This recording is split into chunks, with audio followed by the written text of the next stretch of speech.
Hood. So I saw Lake Hood Drive. I'm like, ooh, this is cool. All right, well, little did I know what I was getting myself into. Now, yet another pretty view of the mountains. And okay, well, there's some cool looking planes off in the background. That's nice.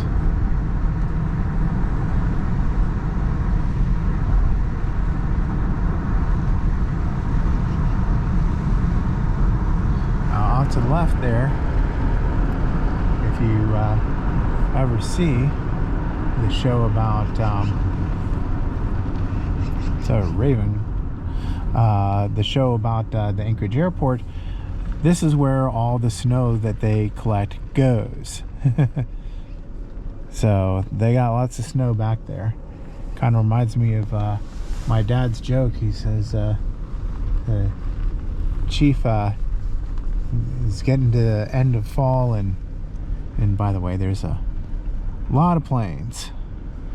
Chief is getting to the end of fall, and there's no buffalo meat to be had, and the chief is telling the tribe that hey, you know, the bad news is, you know, there's not going to be enough meat for winter. We're going to have to eat buffalo chips to get us through the winter. He says, but the good news is there's plenty of them. And so this little section was like, okay, that's cool. There's lots of planes in there, and they're private, and they're cool, and, like, you know, it's kind of closed off, so you don't go back there just because you can. But what I didn't realize was what's going to be here. And of course, even this part is kind of tells you, you know, if you don't know what you're doing, don't pull into these places. Don't just run up to the planes and start touching them. Of course, if you're a moron who comes to an airport to touch airplanes, especially when they're not yours and you're not renting them and you haven't been told how to do it, well, guess what? You're going to get what you deserve, and you're going to hurt somebody's airplane, and that's a bad thing. So anyway, this was very fascinating. It makes perfect sense. Being from Miami, I'm used to seeing boats up on the docks like this, so it makes perfect sense they'd have a place for floats. So then going back over to this side, yep, I'm gonna say it again, nice beaver. So then, you know, we're still in the area that kind of says, like, yep, you know, if you don't know what you're doing, don't mess with us. You know, there's Rust. They have another section of other planes over by the Aviation Museum.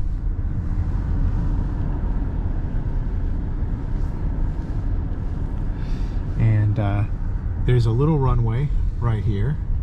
This is the Lake Hood runway. Now, once again, here's another place where, you know, let's look both ways. Of course, the gates are closed, so I feel sorry for any airplane that tries to get across here. But if those were open, definitely. Now here's where it gets, what for me is a little weird. I've never seen these hutches. You know, I'm used to seeing full-blown hangars.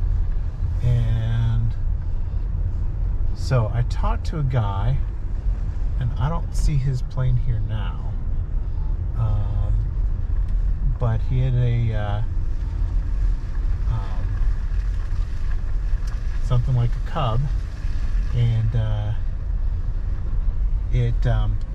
he said that basically, like, you know, now they got their skis on, so they'll have, like, maybe their floats inside, or they'll have some equipment, you know, like, you know, their skis, and they'll put their skis inside the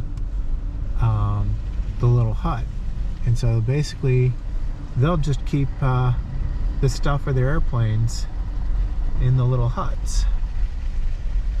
And, you know, this is basically a normal street. There we go. Lakeshore Drive and Float Plane Drive. double yellow line, no passing. But well, there's airplane right there.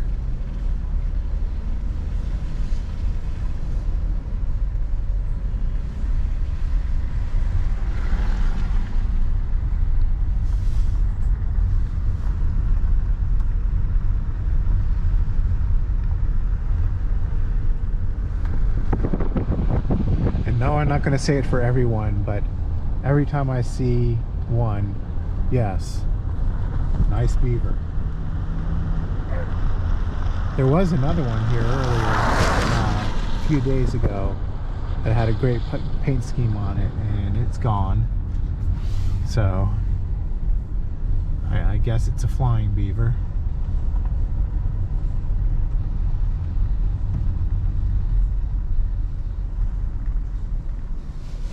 And here's a 185 for you.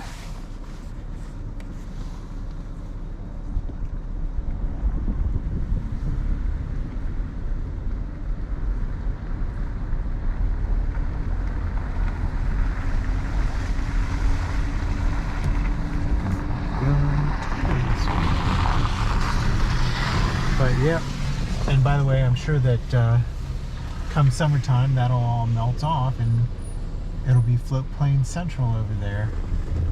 But also it kind of comes all the way around over this way, so there's lots of water landing area for these planes.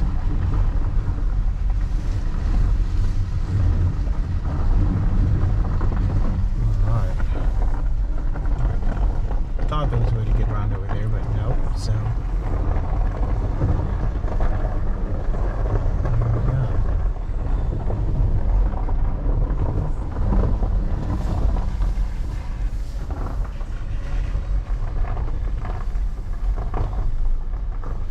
I just realized I got turned around a little bit, but that was the November 93 Echo is the one that I thought had the really nice paint scheme on it.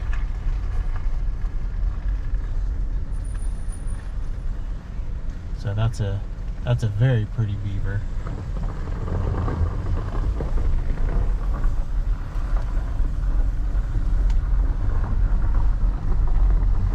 But yeah, look at that, all these airplanes and all these shacks just hanging out.